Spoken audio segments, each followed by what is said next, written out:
Bonsoir Fabien Bardinet. Bonsoir. Vous voulez transformer les usines. Vous avez inventé un chariot élévateur totalement autonome.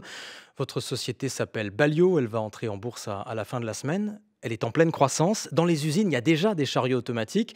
Depuis très longtemps d'ailleurs, dans certaines usines. Que faites-vous de plus, vous, Balio ? Ce qu'on a fait chez Balio, c'est qu'on a réglé le problème de la localisation. En fait, ce qu'on fait, c'est un robot mobile. Et la clé pour être mobile, que ça s'applique à un humain ou à une machine, c'est de savoir où on est. À partir du moment où on sait où on est, eh bien, on est capable de définir sa trajectoire et aller ailleurs.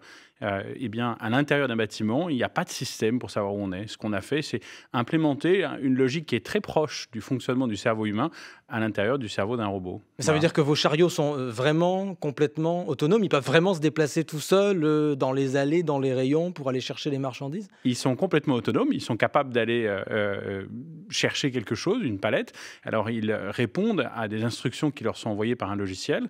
On leur apprend l'entrepôt en se promenant avec eux. De la même façon que vous guideriez un ami qui arrive chez vous, à qui vous diriez ça c'est ta chambre d'amis, et bien de la même façon on fait ça avec un robot.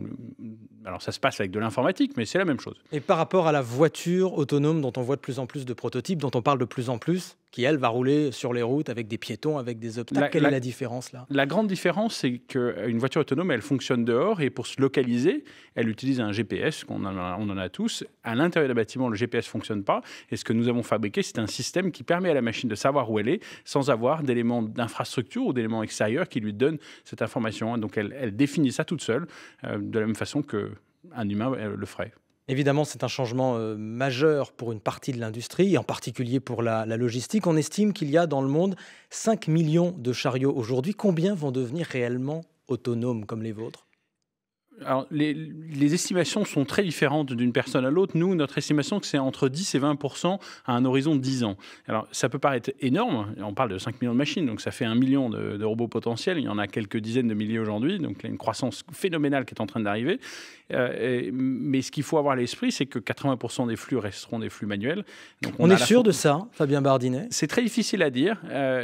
En fait, vous avez un mélange entre l'opérateur qui est extrêmement performant et très flexible et la machine qui devient de plus en plus performante et de plus en plus flexible, mais qui reste un peu plus complexe à utiliser qu'un opérateur. Et donc, moi, je suis absolument convaincu qu'on va aller dans un monde dans lequel les tâches simples seront confiées à des machines et les tâches complexes seront faites par les opérateurs.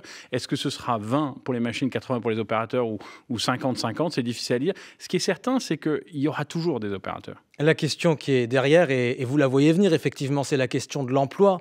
Combien d'emplois de caristes, puisque c'est le nom pour ce métier, combien d'emplois de caristes vos chariots vont-ils supprimer, Fabien Bardinet ? Vous le savez, ça ? Non, et je pense que nos chariots vont supprimer aucun emploi. Ils vont permettre de créer... Dans les médias, ils vont forcément supprimer des emplois. C'est un mouvement... Ceux qui nous écoutent peut-être d'ailleurs et qui travaillent dans ce secteur, qui conduisent leur chariot depuis des années, ils risquent de le perdre, leur métier. Ils vont perdre ce métier et ils vont en gagner un autre. On est dans un mouvement schumpeterien, c'est un mot un peu technique, mais qui décrit la destruction créatrice. Donc pour créer, il faut commencer par détruire l'emploi et c'est indispensable. L'histoire nous l'a appris. Vous savez, il y a un historien de l'innovation, un jour qui m'a expliqué que si on utilisait encore des autocommutateurs comme on le faisait dans les années 50, il faudrait la moitié de la population française pour gérer notre trafic de téléphone actuel. Évidemment que le jour où on a créé des autocommutateurs, des machines qui commutaient les communications toutes seules, eh bien ce jour-là, il y a des dizaines de milliers de personnes qui branchaient les fils qui ont perdu leur emploi. Mais il y a des centaines de milliers d'emplois qui ont été créés par l'avènement des télécommunications. Il va se passer la même chose dans la robotique. À la fin, la robotique, c'est produire plus en y consacrant moins d'énergie. Et ça, c'est un progrès. Et c'est surtout produire plus en consacrant moins d'énergie à des tâches à faible valeur ajoutée. C'est un grand progrès social. Et des tâches répétitives et des tâches pénibles aussi pour certaines.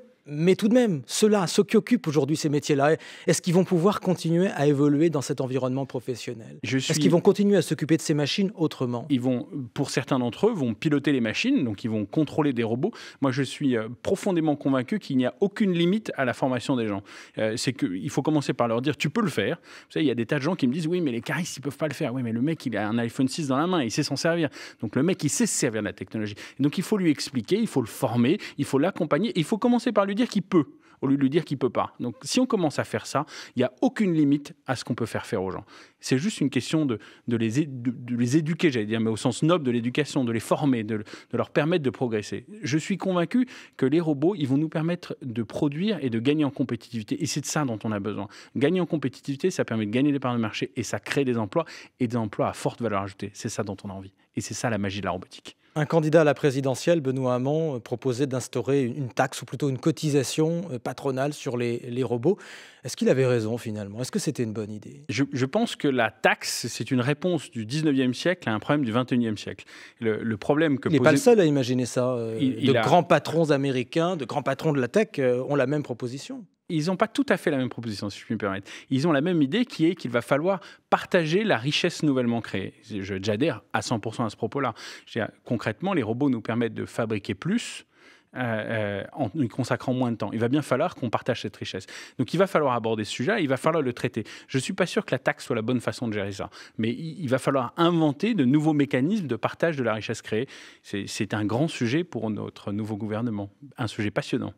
Je le disais, Balio va entrer en bourse à la fin de la semaine. Combien voulez-vous lever? Quel est l'objectif? Alors, on est en train de lever entre 30 et 45 millions d'euros en fonction de la façon dont l'opération va se passer. On aura les résultats demain. L'opération se termine pour les particuliers ce soir à 20h. Donc, quand on aura les résultats demain, on aura une idée plus claire. C'est beaucoup pour une PME. Qu'est-ce que vous allez faire avec cet argent si l'opération réussit? Nous allons créer un leader européen qui deviendra un leader mondial.